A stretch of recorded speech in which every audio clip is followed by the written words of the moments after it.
If you have no idea what the title of this video is about, I promise you, it's interesting. If you do have some idea what the title of this video is about, I promise you, this is going to be much more interesting than you think it will. I have regular viewers on this channel who have no idea who Tommy Tallarico is or why I would make a video talking about him, who don't know what the word Intellivision means, nor specifically the Intellivision Amico. And I probably also have a few hundred regular viewers who have long since grown tired of this topic and who think they already know everything I have to say on the matter. Give me a chance. I actually think this raises a lot of really interesting questions that are ultimately kind of political in nature. One of the interesting things about business, one of the interesting things about an enterprise is that it brings together people of totally different talents and totally different personality types. Now, Tommy Tallarico is a musician. He is the type of person who loves getting on stage in front of a cheering crowd. One of the first things he said to me when he started talking to me was that he saw that I was learning Chinese, and I think also that I was teaching Chinese. And he said, how much he loved being in China and how he'll remember for the rest of his life the enthusiasm of the crowds as he played the guitar live on a stage in China. That's a particular type of guy. It's a particular type of talent. It's a particular type of personality that comes with it. And then certain types of attitudes that are self-reinforcing over time, being the leader of the band, so to speak, being the front man behind the microphone, standing in front of the crowd, so on and so forth. Now, think about the personality type for a coder, for a career computer programmer, maybe someone who's not narrowly devoted to the video game industry. Think about what a different personality type that is, what a different way of thinking, what a different way of working, what a different way of living, right? Different way of handling conflict. And these are not the only personality types you've got to bring together. A coder is not an artist, a graphic artist, a cartoonist, right? So there are all these different types of talents that have to be brought together to work as part of one enterprise, have to be brought together as moving cogs, if you like, serving some kind of greater whole, working towards one grand plan. I remember talking about this with my mother. She said that the most fundamental challenge of working in the museum industry was bringing together radically different personality types with radically different political tendencies, herself included. She was someone with radical political tendencies, in case you didn't know, in the service of this greater ideal that probably none of them fully understand. So let's say you got an art gallery. It may be founded by, and it may be led by, the CEO, may be a multi-millionaire whose only interest his whole life has been making millions of dollars. That's, like, in a sense, that's what he's got a talent for. It's a self-reinforcing set of behaviors. He's used to being an executive, someone who made millions of dollars, made millions of dollars, made millions of dollars, and then at some point he thinks art collecting. and his reason for doing that may be to get a tax write-off. It may be to get certain kinds of benefits that come with taking a portion of your fortune and putting it into the arts, putting it into education.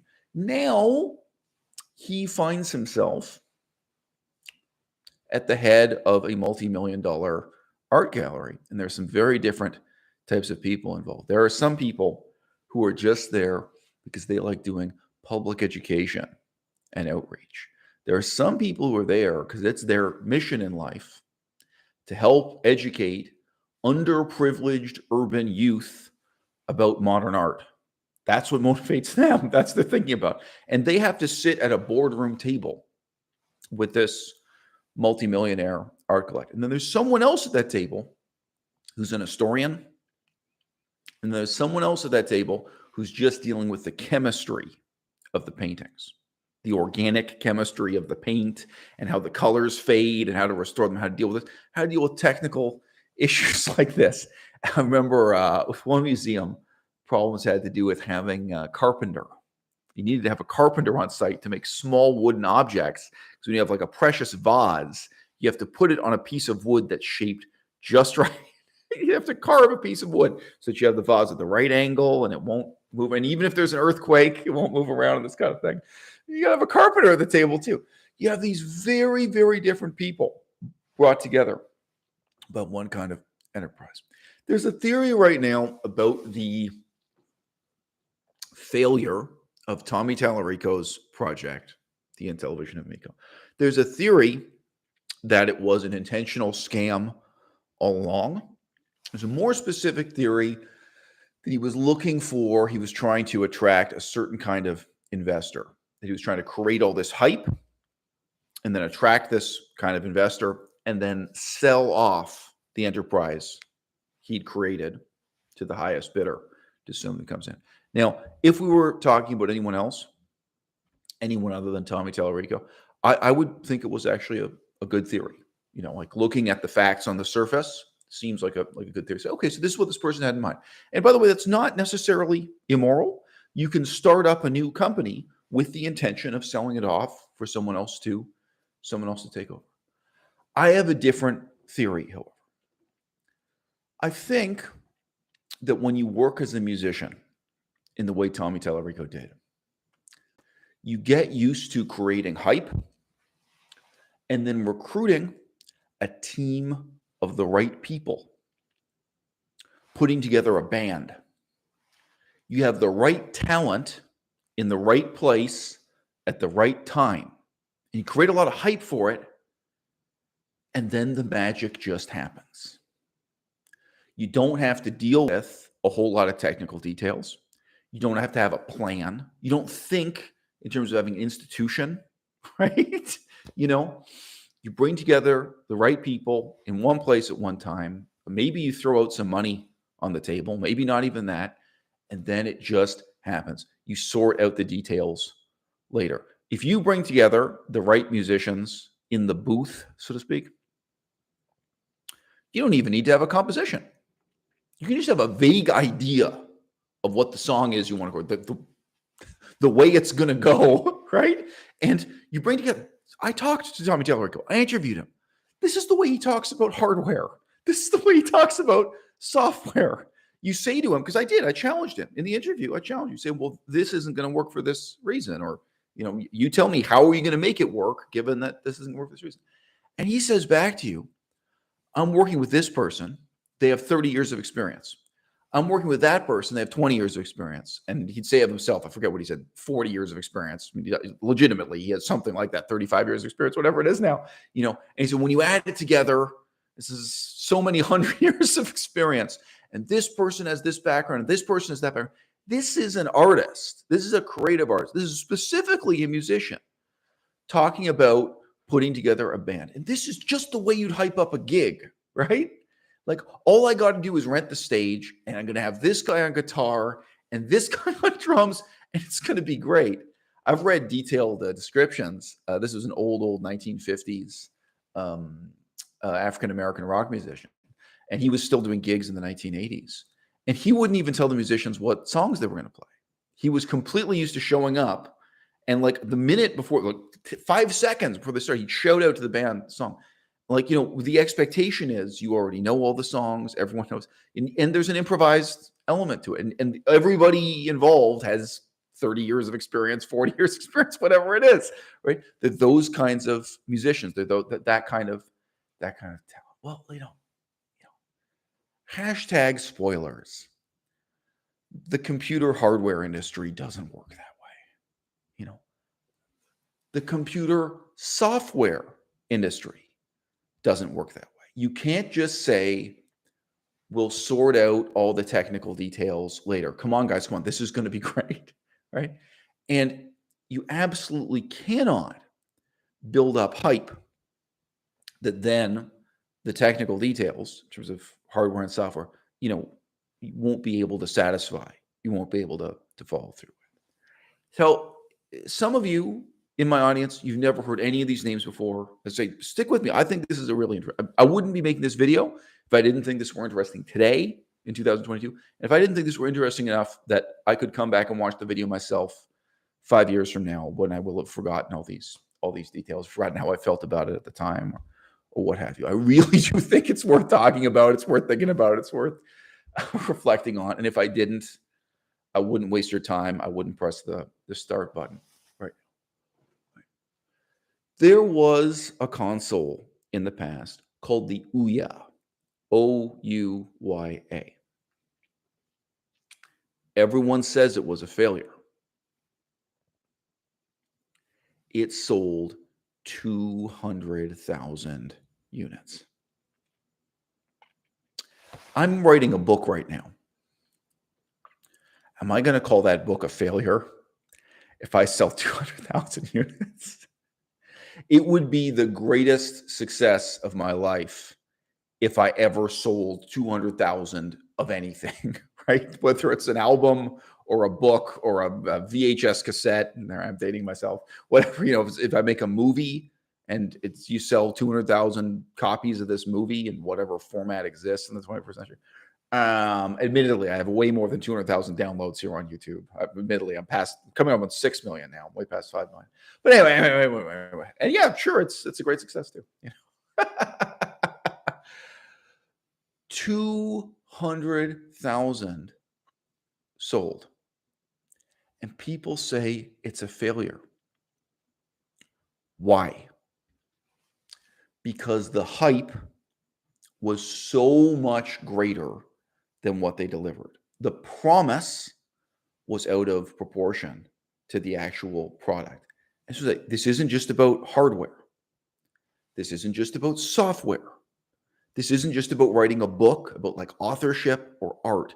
This even applies to politics, guys. A lot of people have this same mentality. Musicians, it's endemic to the world of performing arts. It's endemic to music. Where you go around and create hype and tell everyone, man, you got to come to this concert. We rented a huge hall. There's going to be 50,000 people there. It's going to be awesome, man. Well, only 5,000 people showed up. Musicians do this all the time. It's in American legal parlance, it's puffery, right? The historical term is puffing. Most people today say puffery in American law.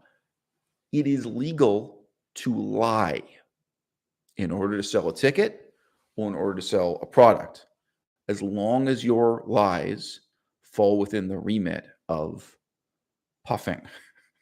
I wish I was making this up. I have a degree in political science. I'm supposed to know these things. You're allowed to tell someone, this is going to be the greatest concert of all time. It's going to change your life forever. There's a whole range of lies you're allowed to tell because that's puffery. That's puffing.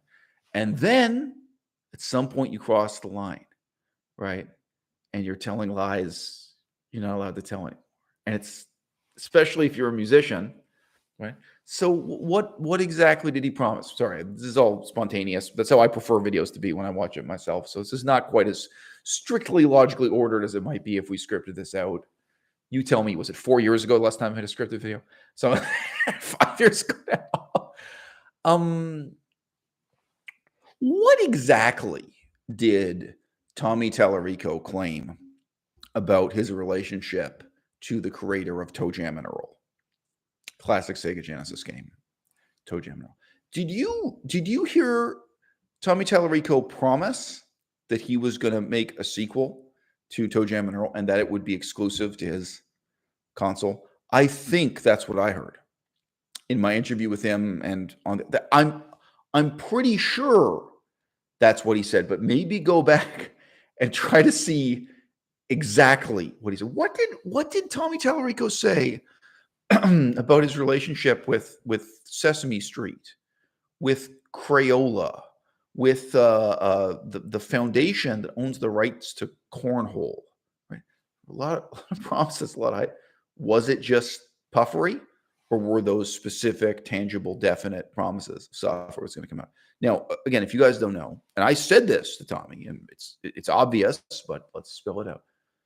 Just that one title, ToeJam Mineral, that is a system seller. Okay.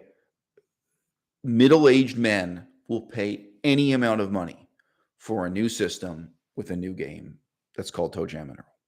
All right. That's all the hype you need. You don't need to hype it up any more than that. And he had another huge name. He claimed he was making the next game in the series of Earthworm Jim. So Earthworm Jim number 4. All right.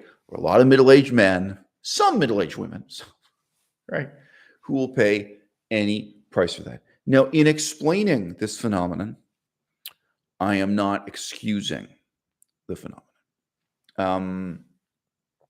10 years ago, if someone said to you, there's a new company starting up now, and they are going to make Pac-Man arcade cabinets. The smallest ones are $200. Bigger ones, $400, $500. Some luxury ones, $600. Yeah. People are going to pay $200 just for Pac-Man. People are going to pay $400, $600 just for Pac-Man. Oh yeah, and then when we're done with Pac-Man, we're going to get into more obscure arcade games. We're going to do Tron. We're going to do Tempest. And there are all these people, and they'll pay like $600 just to play Tron or Tempest, games most people, they don't remember. But yeah, and Pac-Man, it's a huge market. Okay. Any of us right now can sit here and say, that's not rational. But in the world of economics and the world of politics, we partly deal with things that are rational, and we partly deal with things that are irrational, but they're actual. It doesn't matter what the fuck you think. It is an empirical fact that people are lining up to spend $200, $400, $600 for an arcade box that plays Pac-Man. It's proven. Okay. Arcade 1-Up, huge success story. The II Arcade, a direct competitor, huge success story. All right. And even though it might seem like it's on a lower level of cost, it's the same kind of absurdity. All right. The Evercade. Right? Evercade is a handheld. It's not one of these big clunky things. Right? But in any of these cases, guess what? Guess what game comes with the Evercade? Pac-Man. Okay. And by the way, none of these are arcade perfect Pac-Man. None of them. None of them are that good. They're actually not. All right. It's crazy, but it's true. If you're into the minor differences between different versions of Pac-Man and you're really paying attention, you could add up how much money I've spent on Pac-Man in the last 2 years. And each purchase is really cheap. I got one copy of Pac-Man for $5. There's one I got for $3. There's one I got for about $10 with shipping and handling. I own a bunch of different copies of Pac-Man. Sorry, I mean, I'm not super precisely here, but let's say there was one other, I don't know, maybe $6, $7. So each one is cheap. Why do I keep buying them? Because they're not good enough. Each one is kind of broken or screwed up. I am not going to spend $200 on Pac-Man. I'm not going to spend $400 on Pac-Man. All right. But I get it. Right. There are probably all of these guys have already bought Pac-Man 5 times in their life, maybe 10 times in their life. And they reach a point where they say, no, I'm done. I'm done with this. I'm going all in. They're going to spend $400 just to have Pac-Man to get it right, to get it perfect. And they're going to be disappointed. Because it's not perfect, but you get it. It's still not perfect. All right. So this is interesting to me, though, right?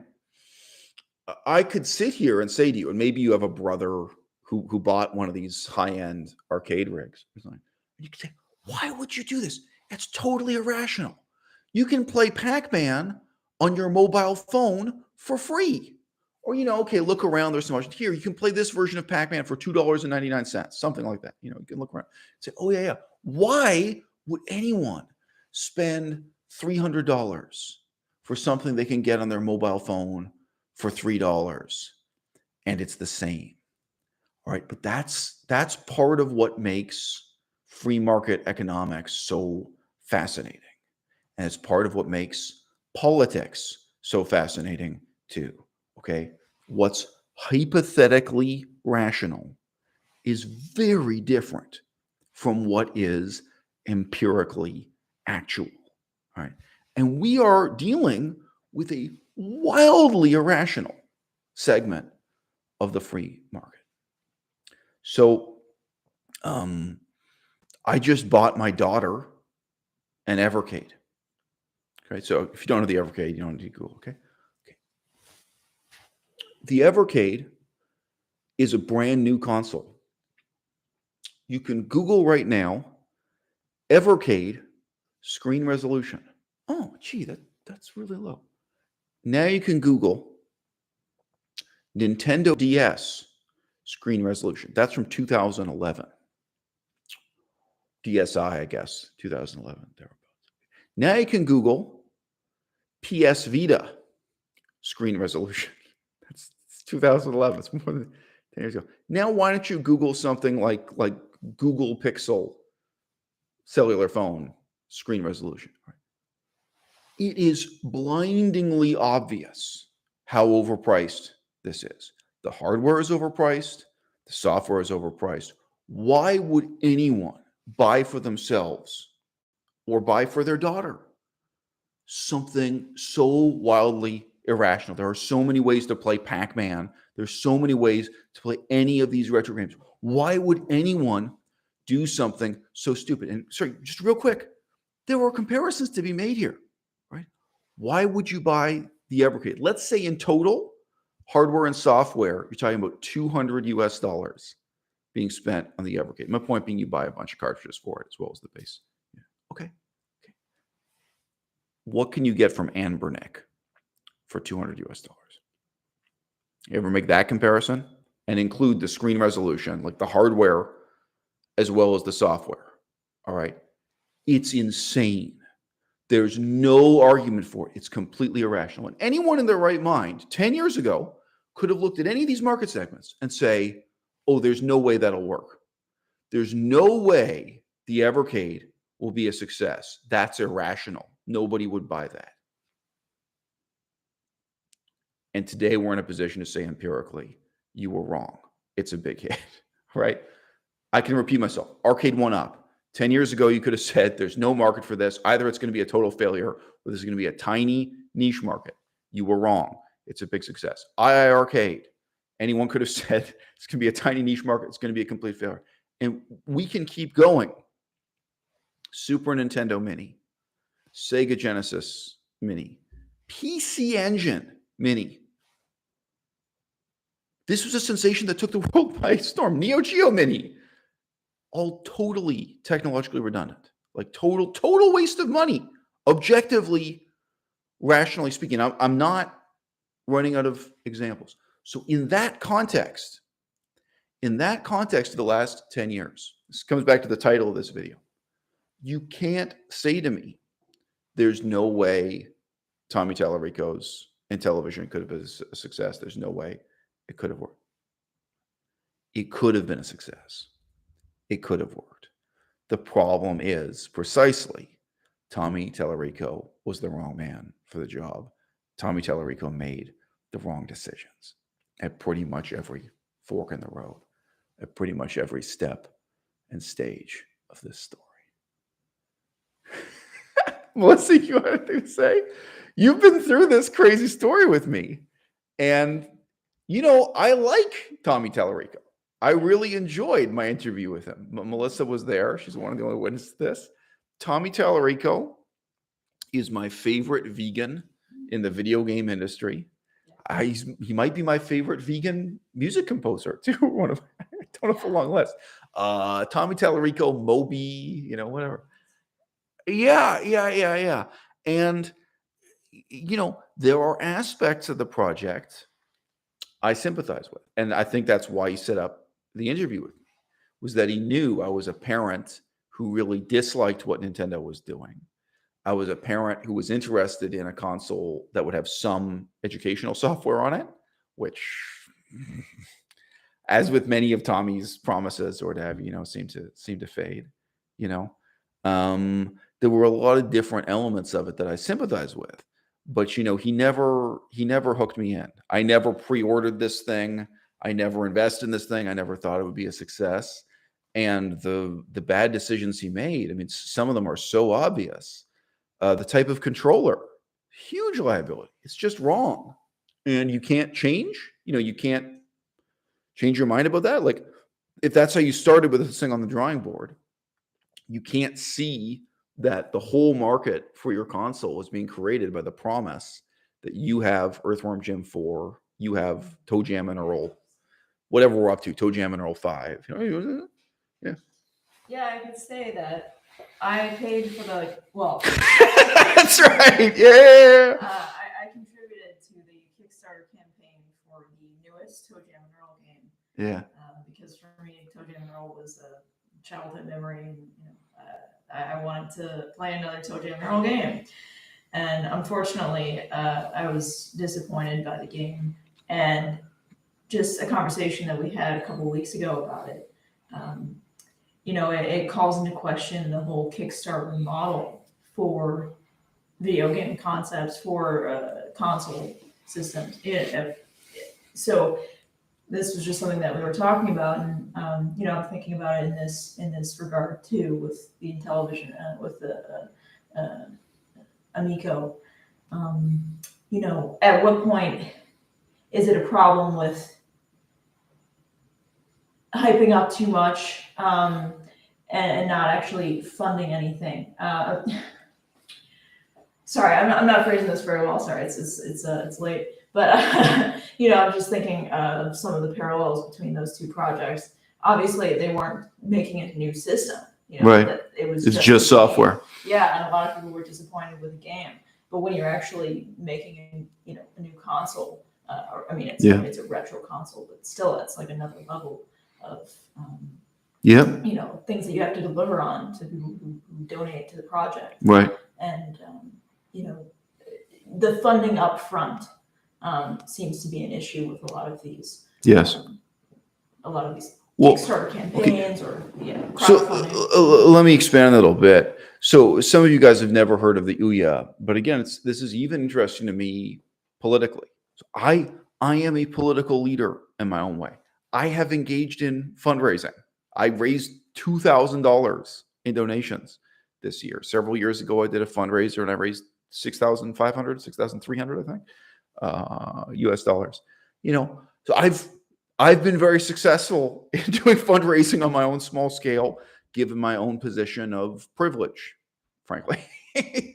Okay. What if the Ouya had been promoted in a way that was clinically accurate? What if there had been no hype? What if there had been no puffery? What if people had been told really honestly, this is what it is. This is what you're going to get. This is what it's going to do. Now, I don't think they would have sold 200,000 units, right? Like, what percentage of the sales of 200,000 were leveraged by gross exaggeration, by hype, by puffery? I don't know. But even if they had sold 100,000 units, but they had a user base of 100,000 happy customers who really felt, hey, I got what I paid for. This is a good product at a good price. I knew what I was getting myself into. I knew it was going to be able to do this, this, and this, and there was this software, and this is what was going to, this is how the next 5 years of the product's lifespan was going to go, and so on. This was, what I'm saying? We have this great idiom in American English, unsafe at any size. Well, you know what? You can also be safe at any size. You can be successful at any size. You can have a very successful product that's small. You can have a very successful political movement that's small. You see where I'm going with this? but it's got to be on the basis of radical honesty, like really unexpected, deep cutting honesty, where you're telling people truths they never thought they'd be told. You're really letting people know what it is and what you're all doing. And I think the opposite perspective, ultimately in American culture, in the American experience, it comes out of religion. All political discourse in the United States of America, even going back to 1776, the Revolution, and so on, all of it has been formed and informed by religious discourse, by the uniquely American form of Protestant Christianity and the role of the preacher. And, what does the preacher tell you? You may suffer on this earth for a short time, but, it's heaven in the afterlife after you die. It's the original puffery. I mean, the church preacher is the original hype man, and preaching to the choir, this is the original showmanship. This is the original, kind of musician's role, like I described for Tommy Tallarico before. And, the vast majority of people who go into politics, and a lot of the people who go into business, they have that religious mentality. They have that preacher's mentality where, they're promising you something that the product can't possibly deliver on. And they don't see that they're setting themselves up for failure. They think they're creating success. They're creating hype. And then again, there's this sense of spontaneous creativity. Like you bring these things together and then let it happen as if it's going to emerge and worry about the details later. As opposed to the grim realism of saying, no, details up front, details first. Like from a hardware perspective, all this is for the customer is a list of specifications, clinical accuracy. In terms of software, that really show people, really share with people what it is, and then they get to decide: is this worth $100? Is this worth $200? Is this worth $400? And we live in a world where Pac-Man alone is worth $400 to people. So you can't sell it short. You can't underestimate it. You can't pretend there'd be no market for that. My point being, an honestly marketed Ouya and even an honestly marketed Intellivision Amico, it would have a market. It could be successful. But again, with this caveat, successful at any size. And by the way, the feedback Tommy Tallarico got from day one was exactly the feedback he needed. And basically what people told him was, it should look like the II arcade. It should look like Arcade 1-Up. People said right away was, well, that's not what I want. I want a classic arcade joystick. They don't want this, finicky controller with a touch. That's not what they want. Why? Because that's who the market is. All kinds of feedback you got right away, which he brushed away, dismissed, right? Then on the other hand, there were people telling him, hey, I want this to be like the Super Nintendo Mini, which is a mass market. I want this to be like the Genesis Mini. You could fill in the blank with anything and then Mini. I want this to be like the PC Engine Mini. And there were people saying, they hadn't seen the Evercade yet. But they're saying, I want this to be something like the Evercade. Like this should be for the Intellivision, what the Evercade was, and then branch off from there. There were people with all kinds of different visions about what this thing should be. And every single one of those was more viable than Tommy Tallarico's vision. So, I criticize all kinds of political movements. I go after them really hard. And one of the things Tommy Tallarico liked about me is that I'm vegan, but I'm not too left-wing. If you want to know about Tommy's politics, his Twitter history and his Twitter contacts and his friendship with Tenapel, the guy who created Earth, you get enough hints of where he stands politically. He was very happy to talk to me because I was a vegan and I was not too left-wing. I am morally opposed to police brutality. I'm also opposed to Black Lives Matter. All right. I think Black Lives Matter is a bad movement now. I think it always has been. And if you go back to my very first video criticizing Black Lives Matter, what did I do? I went to their constitution and I read what exactly are they promising, right? I think you could have a wonderful movement that was really all about improving police services in America, improving the quality and quantity of policing in America. Everyone put this, improving police procedure, improving police accountability, reducing. You could have a wonderful movement that does that. Did you read their Constitution? That's not what they promised. In their Constitution, they promised they were going to demolish the nuclear family. They were going to end the existence of the family as we know it and replace it with a system of Marxist / anarchist acephalous communities. Like, you can get into the left-wing jargon about what this means. They were going to replace the family with their new model of a community in which there were no parents and, in a sense, no children. The children don't belong to anyone. That's what the Constitution promised. When you donated to Black Lives Matter, did you know that's what you were donating to? Let me ask you, a lot of years have gone by. I'm sorry, but now I recorded that video when I was still in China. That must be 5 years now. About 5 years ago, I made that. And, I don't know, their Constitution was at least a few months before that. I don't know if it was around for a year or something before I made that take. So we're going back 5 or 6 years. What's made more progress in the last 5 years? The Black Lives Matter utopian project of creating communities in which there's no nuclear family, or Tommy Tallarico's video game console? And everyone's like, look at what they're promising, and again, it's not even that they're necessarily promising more or too much. You're promising the wrong thing. You're promising something that makes no sense. Now, okay, I could go on about Black Lives Matter for an hour. I'm not going to. I think this one example alone, imagine if instead the leaders of Black Lives Matter had a well-defined, well-disciplined legal fund. And they said, look, here's our agenda.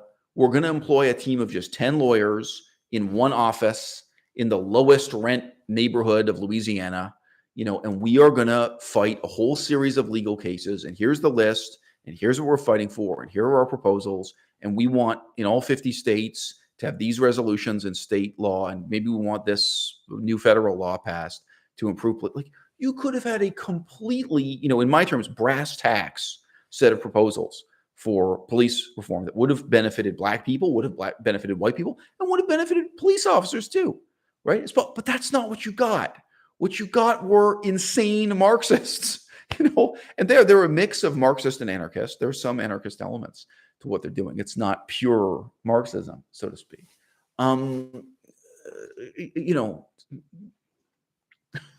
The problem with Black Lives Matter is not grassroots. It's from the top down. It's in terms of who the leaders were. It's in terms of their original design. Yep. I would say that another problem is not funding. Yes. Another problem is what happened to the money. They had millions of dollars. Yes, right. Yeah, many people were highly motivated to donate to spread the word about Black Lives Matter. This was the most important issue. I think $90 million is the estimate. I could get the money, but it's a huge amount of money. But yeah, go on. Yeah, so it certainly wasn't an issue of people not caring about it, and it certainly wasn't an issue about people not donating to the organization. So it's just a problem of not delivering on. And where did the money go? And not having clearly defined promises of what. Yes. No. And I believe. I mean, maybe I'm wrong, but currently, it seems we will never know where that money went. We will never get a breakdown of what happened to the money that was donated to Black Lives Matter. And there have been some specific scandals, some of which I've covered on my channel, with specific little fractions of the many, many millions of dollars you're talking about. But it's true. People are asking this now about Tommy Tallarico's project because there were several $1 million involved. And what was the money spent on? How was it that so many millions of dollars were spent and there's so little to show for it? Very different when it's a venture, but in theory, we could find out what happened with the accounting of the Intellivision. We will never know. No, it's a huge question for. And why? I mean, right? Why is it the case? Because it's an organization we'll never know. That's so messed up because people really, it's insane. Yeah. And look, by the way, guys, I'm vegan. Tommy Tallarico's vegan. It's been mentioned in this video. But like, dude, I'm on here all the time saying there are these vegan organizations, there are these animal rights organizations. They take in millions of dollars, and it's there's no accountability for where that money goes or what there is to show for it. The money just disappears. So, again, I've done so little fundraising that it's very easy for me to be accountable with the money I've raised and what I spend it on. I'm able to just show people. And I've mentioned the example before when I printed T-shirts and sent them to my fans. I literally photographed myself holding up the receipts for each package sent in the mail. I was able to be accountable for every dollar spent on those projects. But yeah, this is another really sad and sickening aspect of American culture. And in the business world, in a sense, it's even more permissive because people go into this with the assumption that no matter how much money they put in as an investor, they're going to make even more back. So who wants to question the salary of Tommy Tallarico, which is now a cause of embarrassment, how much money he was making every year when nothing was being produced and so on, Well, now those questions get asked, and now it starts to seem embarrassing. But as long as people are making more money back than they're putting into it, they're inclined not to ask those questions at all. And look, the American attitudes towards charity, I just have no comprehension of why it is people give away millions of dollars. I mean, it must ultimately be based on a supernatural belief that their generosity will be rewarded in heaven or something. It must be. Because you talk about, earlier I was talking about the difference between what's rational and what's empirically actual. It's wildly irrational the way people donate to political parties, political causes, charities of any kind, and they just don't care about any of the outcomes. Where does the money go? What was accomplished by it?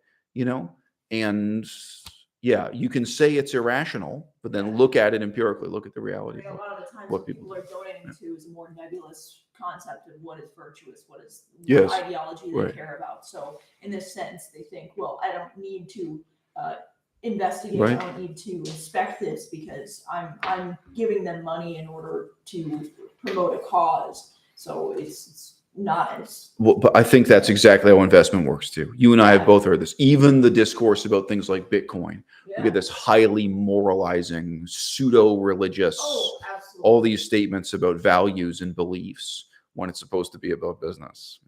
So I was going to use one more example. Here in Canada, one of the movements I really like to pillory, excoriate, criticize harshly in plain English, is so-called Nation Rising.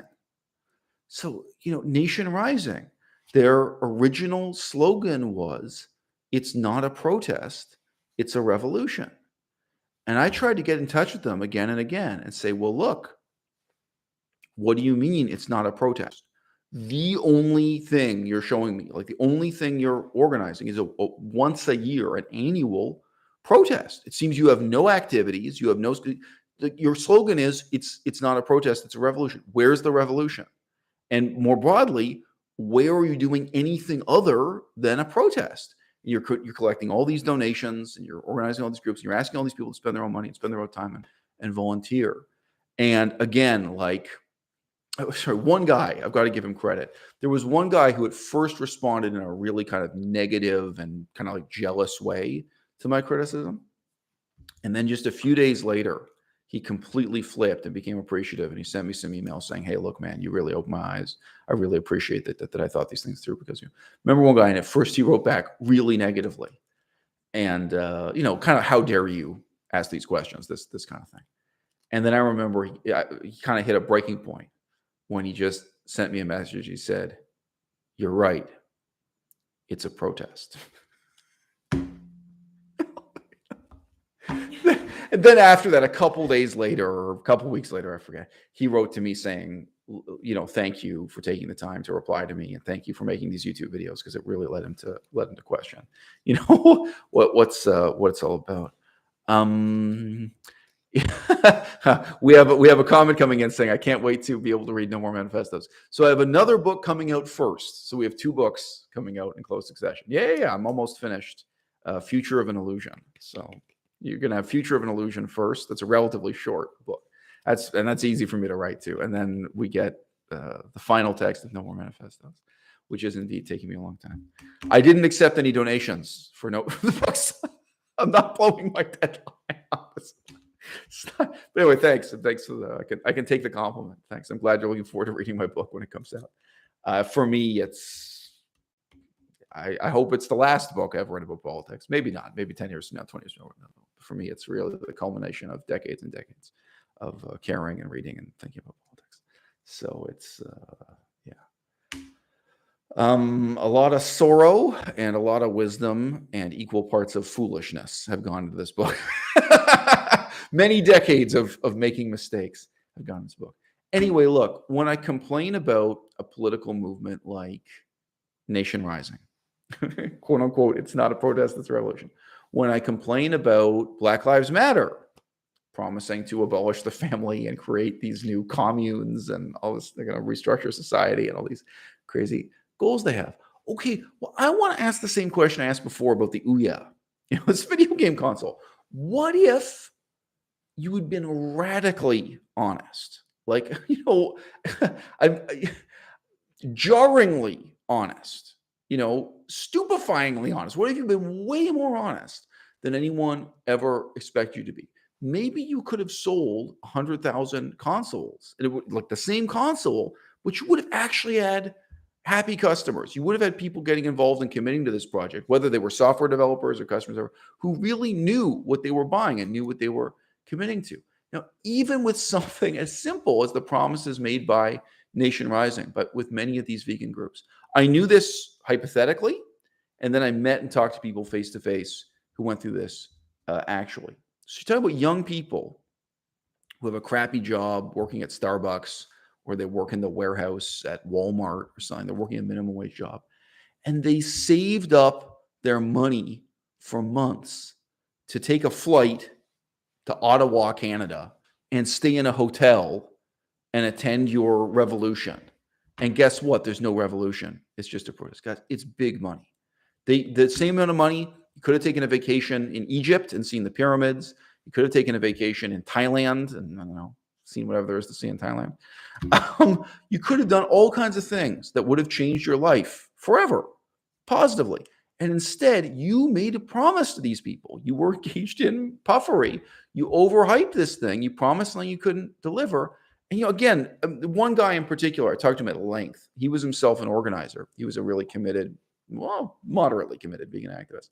He'd organize things. It's like, okay, so you spent all this time and all this money to go to this thing. And when you get there, it's like 15 losers, standing around in a coffee shop having a chit chat. And that's what you bought the airplane ticket for. And that's what you booked the hotel room for. Like, my point is, even at that level of political organization, you have to be radically honest with people, like really, way more honest than they're expecting you to be. And then I think you have to demand that kind of honesty, in return. So yeah, I want to come back to the leitmotif I opened this video with. And guys, you have to think about this in your own lives too. Tommy Tallarico was a musician who surrounded himself with computer programmers.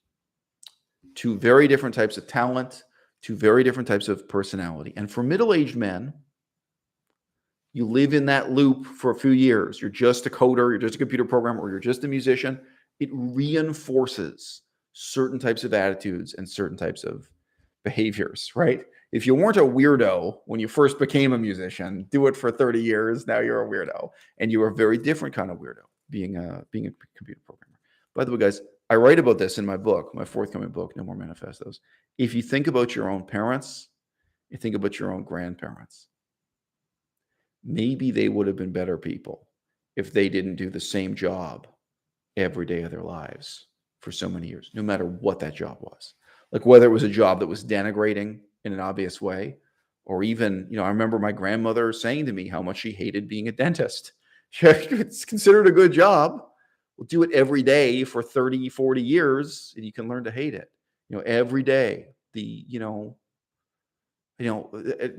self-reinforcing aspects of that, of living that, and look, my father was a terrible person, but I have wondered that how much better a person could he have been if he had worked 5 or 6 different jobs, if he'd had some more diversity of experience in his life that way, instead of having success at this relatively early age and then doing exactly the same job, sitting down at the same desk, and living in the same loop.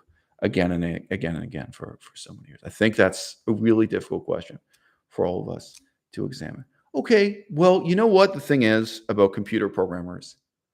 Computer programmers cannot understand anything other than computer programming. I've a lot of my fans are computer programmers. You're fucking terrible people.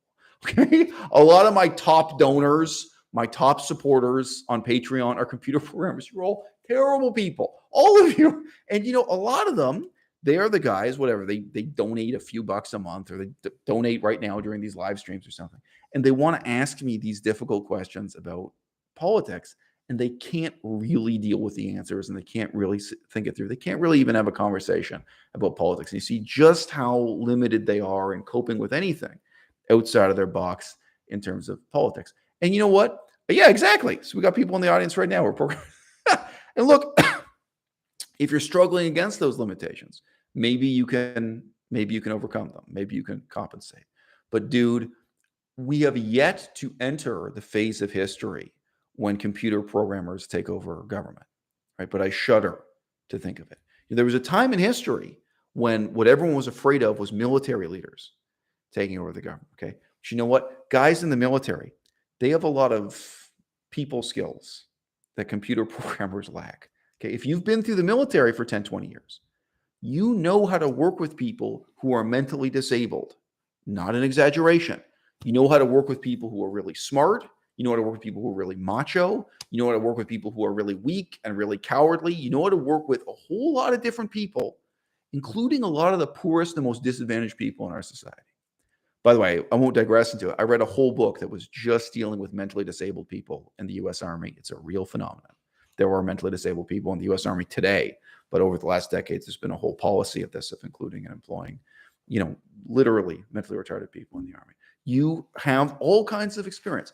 And if you've been in the Army, you have experienced following orders, you've experienced giving orders, you have experience having a boardroom meeting in front of a chalkboard where you explain something to people and you do questions. Think about all the advantages an old military man has over a computer programmer, okay? And the kind of connection to social reality. You're in the military, you know what it's like to go hungry, right? You know what it's like to deal with scarcity. You know, it's like to deal with poverty of different kinds, just kind of battlefield scarcity, and probably in the military today, you might have experienced traveling in Africa, traveling throughout, Iraq, Iran, Afghanistan, seeing some of the poorest and most disadvantaged places in the United States of America. I remember passing military bases out in Navajo country in the middle of the Great Desert, you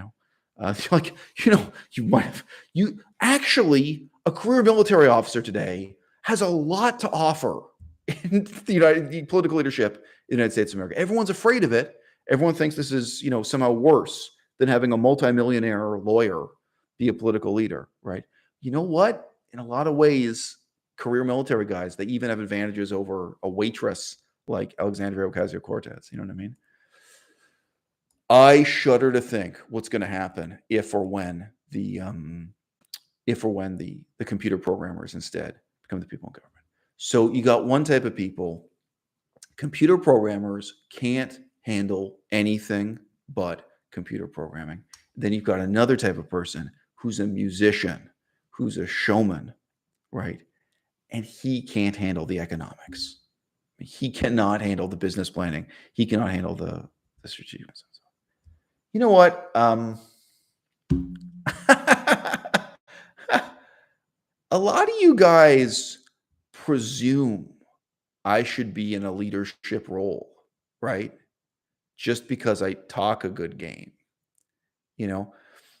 When you're comparing me to Aaron Janis, seems like I should be in a leadership role. When you're comparing me to James Aspie, when you're comparing me to Brian Turner, I admit, but you know what? I've never once had someone write into me. I've never once had someone communicate with me where they felt that they should be the person in the leadership role. I've never had someone write to me and say, hey, look, kid, you've got talent. You need to be working for me. You need to be working for my organization. Never. And I have people write into me at least every month, maybe every couple of weeks. Some of you, if you're on Patreon, you've seen this. I have people writing into me and they're asking to be my employees. They're asking for my leadership politically, but even like professional, like for me to be running some kind of institution or company or something that can employ them.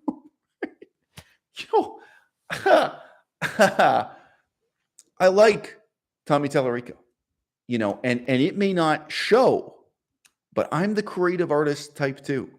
I'm a creative writer type, and a lot of what I'm doing right now is creative writing. And you know what? There's actually a really good argument that I shouldn't be running a business. I shouldn't be doing the actuarial science. You know what I'm saying? I shouldn't be doing the math, and I shouldn't be doing the leadership either. And maybe the reason why I talk such a good game is that I'm good at asking the right questions. And maybe I shouldn't be in the executive role of giving the answers. Now, I say all this and I'm aware, like, if the only choice you've got is between me being in the leadership role and Durian Ryder, it's between me and Freely, me and like, I get it. Talent is scarce and I may be the best you've got. I get it, But my point is, the mistake Tommy Tallarico made in thinking of this like a musician organizing a band, I think a lot of us make very similar mistakes, whether we're organizing a political movement, whether we're organizing some kind of enterprise that maybe, you're trying to make a short film. And maybe the most fundamental question of all is, who is in charge here? And why? How did the music director from Earthworm Jim end up being CEO of this company? The music director should not be the CEO of this company. It's so obvious once you take a step back, right? He was a music director, and then he basically was like a kind of game show host. He was a talk show host for Electronic Playground. Like that's his background. So you can already think of a very positive role he could play in this kind of company. But who is going to be the CEO? Who is going to be doing the actuarial science? Who is going to be making the hard decisions about hardware? Who's going to be making the hard decisions to include multi-million-dollar investments in software? Developing software costs money. All right. And you pay the money now, and then the software is done like 2 years later. Like you're talking about not even AAA games, triple C games, whatever. These are big decisions. Okay. So now we're talking about organizing a team. We're talking about organizing a team of talented people. And we're starting to think about what talents they've got and what they should be responsible for and what they should be in charge of. I'm saying this, I'm neither boasting nor am I, humiliating myself or something, right? I think probably none of you have ever looked at me this way. You've probably never looked at me and never looked at yourself and thought, well, what talent have I got? And what talent has this guy got? But like the fact that I have this talent right now, it's a lot like Tommy Tallarico being able to come on stage and play the guitar and being able to come on camera and do a talk show. Electric Playground was his most famous show. That's what he can do, right? But you've got to put together a whole team.